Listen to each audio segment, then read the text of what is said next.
now we're live. We made it. So, we'll start off with a little introduction. Do you want to introduce yourself to the three people that are watching us? Sure. Hi there. I'm Dr. Janina Scarlet. I'm a clinical psychologist, author, and a full-time geek. Very nice. It's an anxious DM, talking with friends. Don't run, walk, it's a tea talk. And how? Back. Yeah. I really like your library behind you too. Is that? Thanks. Is that like a painting? So the library part, Yeah. that's a sticker. Really? I do have a full library though on both sides. Yeah. So to my left and to my right, the walls are lined with books. Yeah. As you can see. Fully lined with books. Oh, the door is the book. The door is exactly. That's That's a cool. door, and it just has a sticker of the library. That's very like Narnia. It's super cool. I love that. That is awesome. And then the forest back there. I love this room. It's so cool. It's my sanctuary, my writing room. Oh yeah, Kylo loves it too. He does. They're very happy. And Janina, what are you drinking today? I am drinking coffee today. I know we're supposed to have tea, but I'm having coffee. There's no rules here. There's no rules. Okay, good. Well, I'll have coffee with you. Cheers. Someone else. Yeah, I got. Cheers. What was it? Someone else is drinking coffee, and we just call it. That's just bean tea. That's all it is. It's bean tea. So. It's tea for the soul. Yeah, exactly. But it make when I drink it, I get an upset tummy, so I don't drink it. Yeah. Well, do you want to start off today with a question or with a story? And what would you prefer? Either one is fine. You pick. Oh, me pick. Oh, I like your shirt, your jersey. Thank you. Cool. Yeah, very nice. I like your Star Wars mood. Yeah, it's fun. This is my hockey jersey. Used to be my favorite team. And I still like them, but I moved. And so now I feel like I have to support a different team because Is that Vikings? It's not. It's actually they're called the Golden Knights, but the V is for Vegas because gotcha. Yeah. Okay. Because it reminded me of Boba Fett, and I was like, it does, right? Because I was like, is it like a Star Wars jersey? Because it looked like Boba Fett. Okay, wait. I do have Star Wars pajamas. Oh, what? That is awesome. And these, I do have Boba Fett on these. That's really cool. Okay, well, question or story? Let's see. I'd like to hear a story from you. So how this works is I'm going to say a word, just a word that comes to mind, and I would like to hear a story related to that word. And it doesn't. Okay. It can be anything you want. Your dealer's choice. Let's have the word be chips. Chips is the word. Chips is the word. Okay. So when I was in grad school, there was I was just really stressed out doing my dissertation, just a lot of pressures, lots of deadlines, and I got like the biggest hankering for these chips. It was like the sour cream and onion. Oh yeah. They're so good. So good. So good. And it was like, I don't know, but this particular kind. And it was like 9:00 at night, and I turned to my partner and I'm like, like we need to get those chips. And and I was like, I swear I'm not pregnant, but like if we don't get those chips, like I will be pregnant. So it was really sweet because he was like, no, totally, I'm on it. I got you back. Let's go. Right. And we walked around for like 2 hours on this epic adventure. Oh my gosh, what? Trying to find these chips because like all the stores had all the other types. Oh my gosh. Just not the type I wanted. But like and then we found them and it was epic, and then we had them and we shared them and it was beautiful. But like looking for them, like it almost became a treasure hunt. Yeah. And we actually had a really good time, just being like, do they have it? No, come on, like let's try this other place, like we'd like map it out. And so it was pretty cool. The quest for sour cream and onion. Yes, that should be a title of a book. I was just gonna say that'd be a great book. Like, right? That'd be a great book.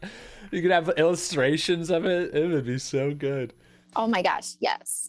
If you just like, oh man, that was a great story. Thank you for that.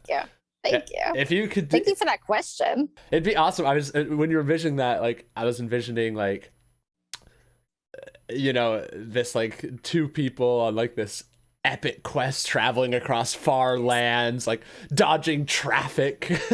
Yes, I mean that's pretty much what it was. Yeah, it was epic. I'm glad you found them, because it would have been like, on the one hand, it would have been so disappointing not to have found them, but on the other hand, it is cool that you were able to find the joy in the journey. Yes, yeah. The destination was fun, but the journey was even more fun. Yeah, and like. My mom called us as we were searching, and she was like, "What are you doing?" I was like, "We're looking for chips." And she's like, "What kind of chips?" I'm like, sour cream and onion. And she was like, "Well, just get them." I was like, "No, you don't understand. It has to be this particular kind." She was like, "Are you pregnant?" I was like, "I'm not pregnant. I just want these particular chips. Why doesn't anyone understand? Why is that so wrong? Why is that a crime?" I get that, because there's a certain like, it's not, I'm not this way with a lot of foods, but with certain foods it has to be a certain brand. Yeah, nothing else will fill it. Exactly. Yeah, like the Ruffles sour cream and cheddar chips. Ooh, yeah, those are good. And like, because there are knockoff brands of that, and just none of them are that good. They don't do it. No. So what are your like go-to snack foods? Well, other than coffee, which I'm highly addicted to. I know it's not exactly a snack. That's okay. It's a snack. I really like Ethiopian food, and it's not quite a snack, really? but I eat it in small portions throughout the day. Yeah. And I really like eating with my hands. Yeah.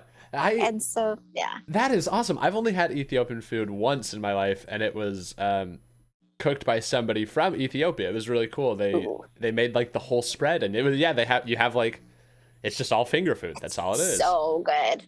There's something about finger food, right? That tastes good. It's really intimate somehow. Yes. Yeah. It's a very like connecting experience, because because you're all just like, I don't know.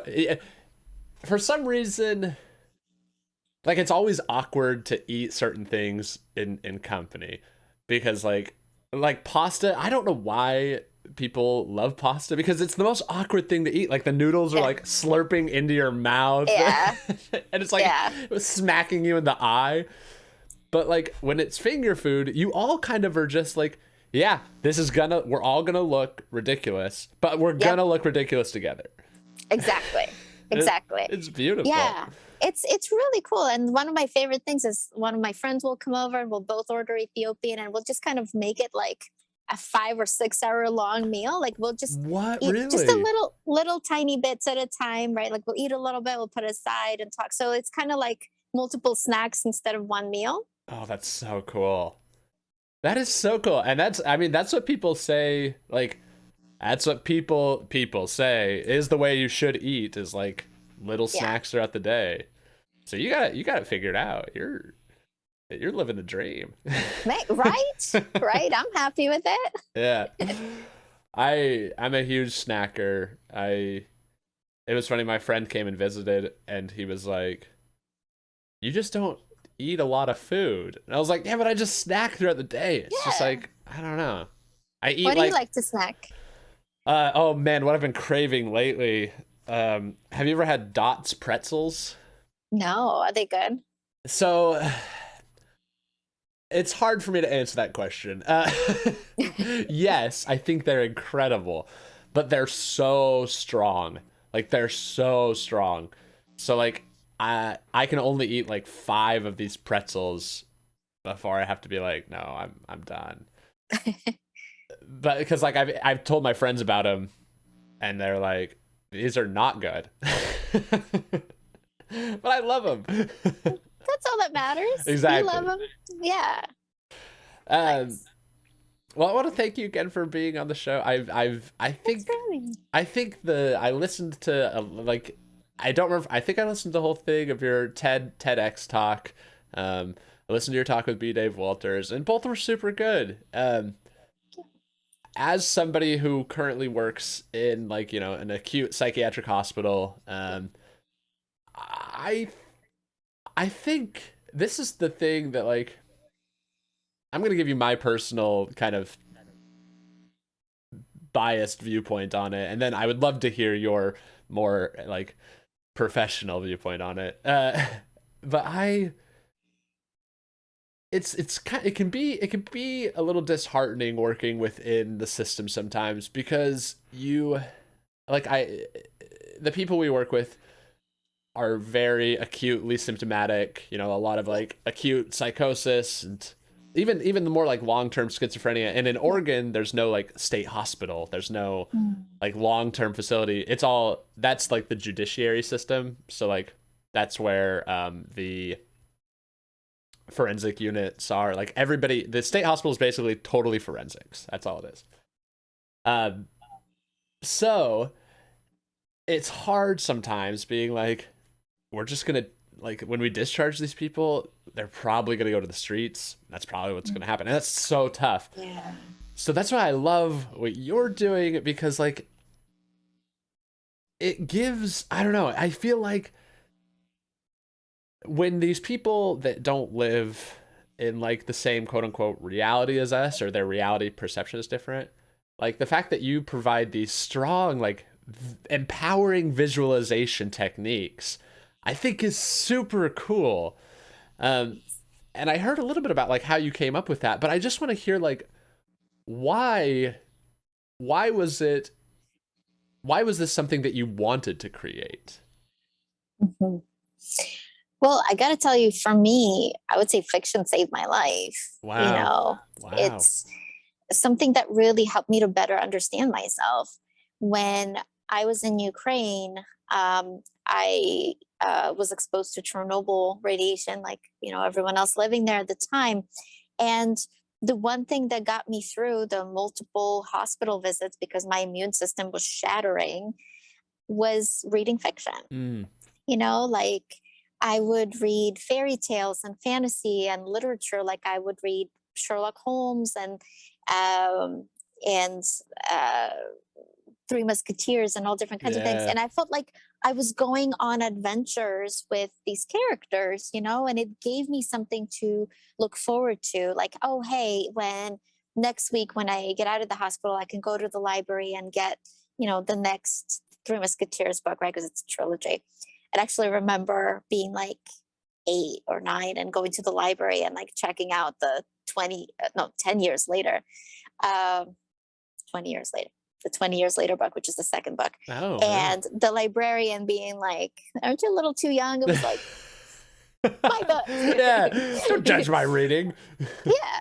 And then, living in the United States and going through the trauma of course, immigration and anti-Semitism and bullying, and not knowing any of those terms, right? Yeah. Intergenerational trauma, just knowing that I was somehow different and thinking erroneously that it was just me. Yeah.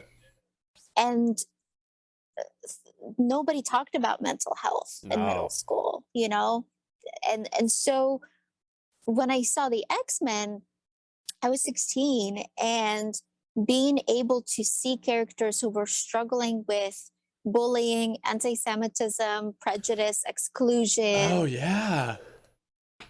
I forgot about the anti-Semitism thing in X-Men. It's totally, you're it right. opens it Yeah. opens that way. It opens in World War II with Eric, his parents being dragged away to a concentration camp, right? And so immediately watching that, all 4 of my grandparents were in the Holocaust. Mm. And so watching that, I was like, whoa, this movie's real, right? And Wow. then seeing the characters going through trauma, discuss their trauma, And I was like, what is happening here? Like, I feel like this movie was about my life. Yeah. And looking around the movie theater, it was Thursday night at midnight, right? It was a work night, but it was sold out. And I remember as a 16-year-old being like, what is happening, right? I understand why this movie is resonating with me. Why is it resonating with anyone Oh, else? interesting. And then being like, okay, wait a minute. What if everyone is relating to different aspects of this film? And what if it means that we all feel alone, like we all feel like we're an outsider, like we don't fit in? Mm, And what if that's the biggest lie in the universe? wow. Right. And so I'm having all these epiphanies and I'm realizing that we lie on a regular basis. Like we put on this I am fine mask, Yeah. right? But I don't know about you, but I'm never fine, right? Like I'm not fine right now. I'm Yeah. coming off of like my 18th panic attack of the day Oh, and like my not jeez. good enoughness and everything, right? Oh. But like, but as I saw this movie, I'm thinking, wait a minute, what if we can tell the truth through the lens of fiction, right? By Mm, saying, like, hey, I relate to Storm, which I do, by the way. yeah. And what if we can understand, like, later, now, more recently, like Wanda Maximoff's grief, right? Yeah. Like, what if we can tell the truth about what we're going through because we're watching fiction? And so it was because of it that I signed up for psychology because I knew that there was something special there. Wow, interesting. And so I wanted to somehow merge the two, right? Fiction and trauma work.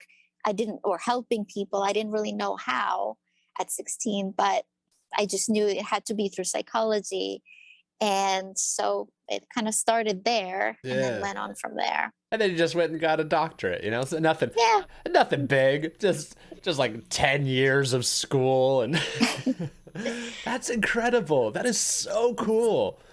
Um I think it's I think it's a huge credit to you like because I mean so many of us have ideas when we're young that never really we don't stick with, you know, and I don't think it's a bad thing, but I think the fact that you really tapped into something that you were feeling at that age and you were able to not only identify it but then like really pursue that, like man, that's you great job, like Thanks. I got to sheesh. tell you, I wish I could take all the credit, but I've been, I think, really fortunate to meet people that supported me. Mm, Like when I was doing my undergrad, I was planning to be done after my bachelor's, right? really. Like that was the plan. And one of the reasons why was the plan is because that was the expectation in my family, Mm, right? I come from a very traditional family. And so the plan was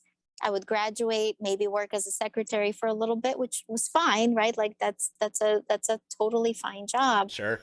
But I realized after working it that it wasn't for me specifically. Yeah. My parents' expectation was that I was going to get married, have a bunch of babies, maybe marry a doctor or a lawyer, right? Like have a bunch of babies. And as I was graduating, I was taking this class. It was essentially behavioral neuroscience. And I was really fascinated with it. And then the professor teaching it said, you should apply for your PhD. Wow. And I said, what do you mean? Like, come on, you know? And I honestly, these words came out of my mouth. I'm not smart enough to go for my PhD. And Wow. he said, don't ever let anyone tell you that. Wow. And he said, no, I will write you a letter of recommendation. Like, I want to see you get in. And, like if you want to go to grad school, you should go to grad school. And a year later, I thought about it. I worked a secretarial job, which, again, my family, that's what they expected of me. And for me specifically, it was not the right job Yeah, that's and it was fair. not the right feel. And so I went back and so there. You're right. Um, You're so back. so yeah, so I went back and essentially and applied, but much to the dismay of my family, who said, who's going to marry you if you're a doctor? Oh And I wow, said, interesting. yeah, like, no boy is gonna kind of want to be with you. Oh And yeah, I mean, these are the things that a lot of girls still have to go through, right? yeah. Like families like really dissuading us. It was a big fight.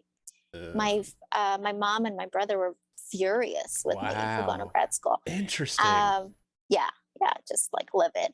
I'm really glad I did it. I don't regret it, but I definitely know that there are probably a number of people that were discouraged Yeah, from going to grad school. And I don't know that I would have applied if that professor didn't encourage me. true. And so that's what I wanted to say. Like, for anyone out there, if you are a professor, if you're a therapist, if you're anyone, if you just know somebody that wants to go to school and they don't believe in themselves, just just encourage them, because sometimes you might be the only one. And for me, it was Mm, only the one person that encouraged me, but that was enough. that's beautiful.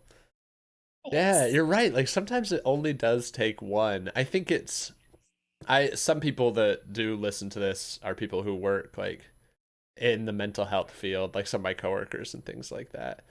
Yeah. And I think that's such a cool story because you're right. Like it really does. It's amazing what one person's words can do. Um, like because I feel like I don't know in your story you had a lot of I'm gonna use the word negative. I don't know if that's the word to use, but like you had a lot of like people that were opposing. I'll say Yeah. opposing Yeah. forces, Yeah. opposing Yeah. forces, Yeah. It's fair. and like there was probably more opposition than Right. like that one person that was supportive. But in your case, that one person that was supportive resonated with you so deeply, like it put you through. Like that is so cool, you know? Thanks. And I think it's easy sometimes for me to get lost at least, like because I feel like I'm not helping people, like because I as a recreation therapist, I just like go and we play games for like 30 minutes. You know, that's like what I do. And I'm lucky when I'm working with people who are like have a lot of hallucinations and like a lot of like auditory and visual hallucinations and just have a tough time paying attention for more than like 5 minutes, you know? And I get three people in for 5 minutes. One person leaves halfway through, and like, you know, it's hard because it's like, am I really helping people? Well, and you know something, you only see people for a very brief period of time, right? So you don't see the long-term effects. And then those are the people that might go to see a long-term therapist, right? Like Mm, me, for example, or someone else, and might say, "Hey, I had this recreational therapist that like changed my life." yeah, Right? And they might never think to tell you, they might never think like, "Hey, I should call or write to this yeah, person." yeah. But you're that person that puts them on a different path, right? Mm, Like, you're that person that really helps people to feel human, to feel seen, to like really re-engage with that childlike sense of wonder that we all need so badly. And I got to tell you, like, I I don't know why I wasn't going to tell you this just because I didn't think it was important, but it is. This is the most fun interview I've ever done. And but like I realized that like in my mind, I was like, well, yeah, it's the most fun interview I've ever done, obviously, like of course. But then mm. I'm thinking like not enough people probably tell you this. Thank you. I really appreciate hearing that. I'm having a lot of fun too. This is what we call a savoring moment. We're having a Yes. savoring moment I right now. love that. I love that. I thank you for telling me that. That really does. Sure. That really does mean a lot. Um, I thank you for doing therapy with me. Also, this has been helpful. I Anytime. it's funny. This is the funny thing. Like, this is the irony of all of it. As a recreation therapist, I've got anxiety, I've got depression. You know, I've had suicidal ideation. I've Sure. had the works, right? And like, the funny thing is I I hate talk therapy. I hate it. Like, I go and I'm like, I know I recognize it's my own personal biases and my own like it's my own shit. That's like it's me myself. It's not the therapists. It's me, you know. And so like it's funny because doing these talks with people, it's like maybe and like honestly doing my job, I Yeah. I get I get a ton of therapy out of it. Right.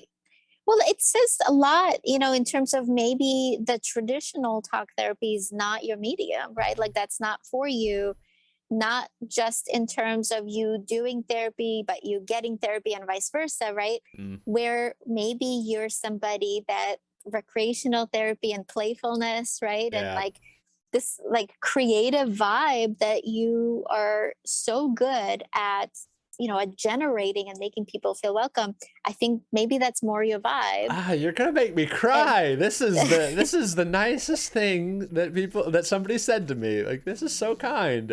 well, like I always tell people, like everybody in your life will probably try to put you in some kind of a cookie cutter Yep. kind of a mode, right? And say, okay, you need to like go into this box, right? You belong in the box. But like there are boxes and there are unicorns, right? And unicorns don't belong in boxes, right? So like you're a I've unicorn always and you said have, that. I've always said that. see, and so you have your own way, right? And so for you, creativity and playfulness Mm, is the way that you communicate. And like, gosh, like I would love to do something like that. Like I said, this is so much fun. nah. And you are so good at creating this really, really awesome, really playful environment.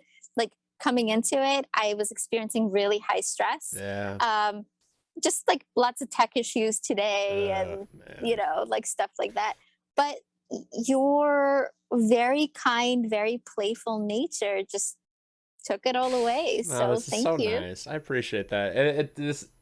I it's funny you say, like, it's funny you bring that up because my brother and my friends, after like we were playing Dungeons and Dragons, and Ooh, nice. I know, it's it's it's a drug, but it's one I really like. So It's the and best drug. it is the best drug. It's a social drug. That doesn't make it better. That doesn't sound better now that I said it. But it was cool because my brother's like, "Hey, there's this. Have you heard of this Yale course that's like the science of well-being?" Yes, Yeah, yes. yeah. So I had tried doing a while ago, and I was like, I'm not into this. But now we're all doing it together. Nice. And so we did that strengths test and everything. And my top strength was humor. And it's interesting because I always like thought, if I want to make a difference in the world, you got to be serious. Like, you have to be well educated, you have to be smart. And have you ever seen the movie Harvey before? No. I hadn't either, but it's Jimmy Stewart is like the lead, and he plays a character that is best friends with a 6 foot 3.5 tall rabbit that nobody else can see but him. Which I was like, that's an incredible concept. And it was written by a woman. I can't remember her name, but like, she has a pretty cool story too. She has a pretty incredible story. But in the movie, there's this line that I think is amazing, and it's like, he said, Jimmy Stewart's talking with these people, and he says like, my mom always told me you can either be oh so smart or oh so pleasant, and I tried being smart, and I prefer being pleasant. Ah, And it just goes back to kind of like what you were saying, that everything is fiction. Like, everything is made up. And yep. so like, these expectations and limitations that get put on us, they're made up. Well, and also you have to be quite intelligent and sophisticated to write humor well. That's fair. Like I recently took David Sedaris's masterclass on Wow. humor. It's so good. I highly recommend it. It's a masterclass now. And, he's super intelligent, right? Mm, And he like his entire life is humor and satire. yeah. And I don't know if you know this, but in the former USSR, so like, Russia, Ukraine, all the former countries, Hmm. humor is the way that people relate to one another. Yeah. And Interesting. and comedians are the highest celebrities. Really? So it's comedians, then singers, then actors as Wow. celebrities. Yeah. Interesting. Now, okay, I don't remember the name of this. One of the patients showed me this, and it was super funny. It was a TV show, older TV show, that there was like there was a character. The main character was a guy with glasses and I think blonde hair, Mhm. and he was like very like well kept up. And then there was another character that was like a drunk character that had like a white tank top on. I know what you're talking about. Adventures of Shurик. Yes, that's it. That's what it is. So I watched it, and it was so good. It was It's really good. it was It's on funny. YouTube. It's It's on YouTube. that's how we watched it. It Yeah. was on YouTube. Yeah, it has English captions, right? So you can watch all of them. And a whole bunch of Russian comedy movies are on YouTube now with captions. Yeah, it's so I'm gonna it's a genre I haven't explored. Yeah. I guess this is a question maybe you can't answer, but why do you think that like humor is so important in like Russian and Ukrainian culture? I think because things have been so difficult, so painful, so traumatic, between the starvation, between the all the wars and persecution and everything else, that humor was the one way people coped. Hmm. And it was the main way that people connected and united, right? So, like, in humor, it doesn't matter who you are, right? Mm. Like, everyone's in it together. And right now, because of number of ups and downs in Russian history, humor, specifically like comedy, specific comedy competitions. So we have comedy competitions that are like football in America. Oh Like, wow, cool. everyone watches these comedy competitions, right? And it's the only place where it's appropriate to make fun of Putin. Oh, It's interesting. allowed. It's Wow. allowed. And sometimes he's in the audience Yeah. and they roast the heck out of him. Yeah. That would be something to witness. To see Yeah. like his reactions to that would be fascinating. Yeah, yeah. And so it's the only show, like, this comedy competition is the only place where What's it's okay. what's it called? The abbreviation is KVN. KVN Mm. is how it's pronounced, but in translation is club of the, like, happy and outgoing kind of thing. Mm. So, but it's a college competition, typically college, and so different countries will compete against one another. And nowadays, people from all over the world can compete. Oh, that is So interesting. the only thing is they have to speak Russian. They have to compete in Russian, Yeah. and they have to understand enough Russian culture to make it funny. Wow. But, Wow. like, they're sponsored by Coca-Cola, Oh, like really? major company. Yeah, no, it's like football here. Like, Yeah. everyone watches it, and during, like, the finals, it's like Super Bowl. Oh my gosh, that's so cool. That is Yeah, awesome. See, yeah. that's the world I want to live in. That's the because I don't watch football. It's just a bunch of people giving each other concussions. I'd rather Yeah. rather watch people making A others comedy laugh. show. Yeah. That's super cool. So you came over to the U.S. when you were 16. You said 12. 12. I was 16 when I saw the X-Men. That's right. That's what it was. So do you? I guess like now that you've been in the U.S. for long time. Do you still like what parts? This is a tough question. I don't really know the best way to ask this. Like, what parts of that like your old life, like living in Ukraine, Yeah. do you? Because it sounds like it had a huge impact on you. For So sure. what parts do you keep, and what parts do you kind of Yeah. just like reject? I guess, or maybe reject's the wrong word, but No, but that's a great question. I'm so glad you asked that, and not many people have asked me that before. mm, Um, I think the part about, I'm going to use a Three Musketeers quote, like, all for one and one for all. yeah, Like, that was very much ingrained in the culture where, for example, if you're in school, if your classmate is out sick, you check on them, you go to their house, you bring them homework, right? Like, people will coordinate care.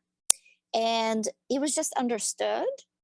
And I think this more kind of collectivist culture, as opposed to the individualist culture, I miss that part of it. oh, interesting. I like that. I love that because that's one kind of epiphany that I've been having lately is that yeah, all of us, especially during quarantining, is like we all are super interconnected. Yes. And like Yes. as somebody who's grown up, in American society, I've had that like strong like want for independence. Like I want to be Yeah. fully independent out of like Yeah. away from my parents, away from like anybody. I just want to be independent. But I've realized how bullshit that is. It's like Yeah. it's false. Well, we're meant for connection. We're wired for connection, right? Like we can survive now in the United States anyway, being fully independent, never speaking to anybody ever again. Mm, But physically yeah. for a while. But we're also wired for connection, and meaningful social connection is something that gives us oxytocin, which is responsible for our cardiovascular and immune health. Mm. And studies are actually showing that when people, I mean, in these studies, they were snorting oxytocin, but like, that's not necessary. Like we can like talk like we're talking now, right? And we get an oxytocin boost. And then they're exposed to the flu, Mm. they're less likely to get it than people who were not taking oxytocin, Oh, right? interesting. And similarly, we know that longevity wise, people who have meaningful social connections live longer after experiencing a tragedy Oh. versus people who have perceived loneliness, right? It's not the amount of people in our life, it's the strength of Oh, connections. that's interesting. That's like that Harvard study, that famous, the like longest Harvard study that in Yeah, existence, and basically like the biggest indicator of whether somebody's happy or not are their perception of the strength of their connections. that's it. That's it. Yeah, Exactly. that's Exactly. Because loneliness kills. mm, And so there's a recent meta-analysis that finds, I think they looked at 300,000 patients wow. in this meta, like pulled from different studies, and they found that smoking is as deadly as chronic drinking and chronic smoking in terms of our cardiovascular and immune health. Mm. So loneliness is as deadly as drinking and chronic smoking. Correct. Wow, jeez, Yes. Yes. that is intense. And So yeah. in a time that things are still kind of in the air, we don't know what the future is going to look like. We never do, but it's especially Yeah. uncertain right now. What would you say? How can, let's say somebody feels alone, Yeah. and as somebody who has felt alone at times, like it's hard to feel connected when you feel alone. Yes. So Yes. how does one get to a place where they can feel connection in that like utter state of loneliness? Great question. And in fact, the more lonely we feel, the more averse we are to reaching out to other people. Hmm. But I think the idea would be thinking externally instead of internally, right? So the idea might be, hey, if somebody out there is feeling lonely too, how can I support them? If somebody out there feels exactly what I feel right now, Yeah. how can I support them? And can I do anything about it? So whether it's reaching out to a friend that might be feeling lonely, that we might think might be feeling lonely, or maybe posting something like, hey, if you're feeling lonely, remember X, Y, and Z. Yeah. Or watching a movie where maybe there's a character that's going through loneliness so that we can feel together with that character. Yeah. I love that. That's something I've never thought of before. That movie thing, cuz you're right, like feeling a connection with a fictional character still is a connection. Yes. Even It's though called a Oh, sorry, what were you saying? yeah. It's called a parasocial connection or parasocial relationship, meaning that like one-sided relationship. And it's where the fictional character essentially becomes a social surrogate, right? Mm, They become a surrogate friend, parent, or a support system because in our own lives, those individuals might be invalidating or non-existent. yeah, I love that because especially I see a lot of people that have like uh, unhealthy immediate support systems. So Yes. like if you can have something that is a movie or even just like music or something, yeah, that's beautiful. That is so cool. Um, the show notes I have so far are Jason Sedaris Masterclass, the KVN Club of Happy and Outgoing, I just wrote that down. And parasocial relationship. So those are things I'm Yes. gonna look up. David Sedaris, not Jason Oh Sedaris. shoot, David's. I was thinking Jason Sudeikis. Sudeikis. Yeah, You were thinking of Ted Lasso. Exactly. So David Sedaris is a satirist who writes for the New Yorker. I mean, he's brilliant. His whole masterclass is brilliant. I'm excited to check that out. I'm really excited. I know you need to go, but we do end with a game. So nice. We have a choice. We can either play Dungeons and Dragons or we can make up our own game. What would you prefer? How do we play Dungeons and Dragons in 3 minutes? Do you want to do it?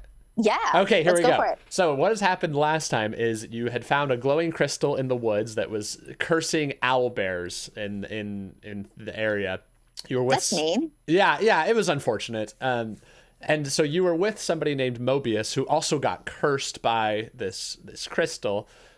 He then put his hand on the crystal, disappeared. You followed after him, and entered. So now you find yourself looking over a vast city. There are buildings, there's a river, there's a bridge, and you see all these things. You see Mobius standing next to you. He is wearing a black cloak. His hood is down, and you can see his eye that was had the curse on it, is glowing red. You also notice that all of the water that's the river that it goes through the city is also red, like his eye. You see Mobius, who has been conversant with you before, doesn't say anything and just begins to walk towards the city. What would you like to do? Oh, man. Do I have any powers or abilities? Absolutely. What do you got? Great question. I have a healing potion. Yes, you do. Absolutely. So I dip my like a little dart into the healing potion, and then I throw the dart at Mobius to see if I can maybe heal him with this healing potion, because he won't take the potion. Oh. Right. So I throw the dart at him. Yeah. Perfect. So the dart goes to the hair, and you see, and it just sticks into his neck, and you see, he stops and stiffens in place, and then he falls face first onto the ground in front of you, and is just not moving at this point. Oh man! So I run over to him, flip him over, and try to put some smelling salts up his nose. And as a hockey player, I'm very familiar with smelling salts. Excellent. Hockey's my favorite sport to watch, by the way. No way. Yeah. I'm a big Rangers fan. Oh, good. I love the Rangers. I saw the Rangers play in Madison Square. It was incredible. I love them so much. Oh. Yeah, I miss them. So now on the West Coast, it's the Sharks, but I still love the Rangers. Why did you choose the worst team? Oh. I'm sorry. I'm not sorry about my choices. I will say the teal they use is the best. It's gorgeous. It's incredible. It's gorgeous. Okay, sorry. So I turn him over, put some smelling salts up his nose, and now that he's knocked out, I kind of inject a little bit more healing potion into him. So you see, as you inject the healing potion, you see this red, it begins to it's really vibrant and strong, and you see as it recedes, and it's it starts in his eye, and it kind of veins out down his face, and you see it recedes, and it goes back, and all that is red is now just the eye. All of it is sort of it goes, sucks back into it, and you see he wakes up and he goes, "Oh, what happened? Where am I?" So I put a patch over his eye just in case. Nice. To make sure that it can't, whatever's in there can't watch us. Nice. I explain the situation to him and, assess his vitals. Yeah, take his pulse. You see, he seems to be, his pulse is pretty fast. He's pretty alarmed. He's like, I just remember seeing the crystal and I don't remember anything after that. He just is like, I don't know why, but I feel this strong pull to go towards that place. And he points, and there's set upon a hill, there is a castle, and all the buildings are kind of normal color. It just is brown, thatched roofs and everything. Yeah. But you see this castle is made out of pure red. It's just, everything is red. All the bricks in it are That same exact color. Do I have a pet raven? Yeah, you do. Right. So I send my pet raven, Abe is his name. I send Abe to go scout the situation and see if it's safe. So you see as you fly up over, it's kind of like your classic like keep style. So the walls around the outside with like a courtyard in the middle of it. As you get like this aerial down view of it. And as you look, you see within these red walls within that courtyard is a tree in the middle of it. And on the tree, there are red apples that are there. Ooh. Are they glowing? They are glowing. They have a slight, faint glow to them. And that's where we'll end the session. Thanks for playing D&D with me. Yay, thanks for playing with me. This was fun. It was fun. And thank you again for doing this interview. Is there anything you want to quickly plug before we end? I want to plug your show because it's awesome. And seriously, this was the most fun interview I've ever done. So you're an amazing interviewer. I love your energy, and thanks for inviting me. You're an amazing interviewee. I really, some random guy reaches out to you, you say yes. That's bold. You live a bold life.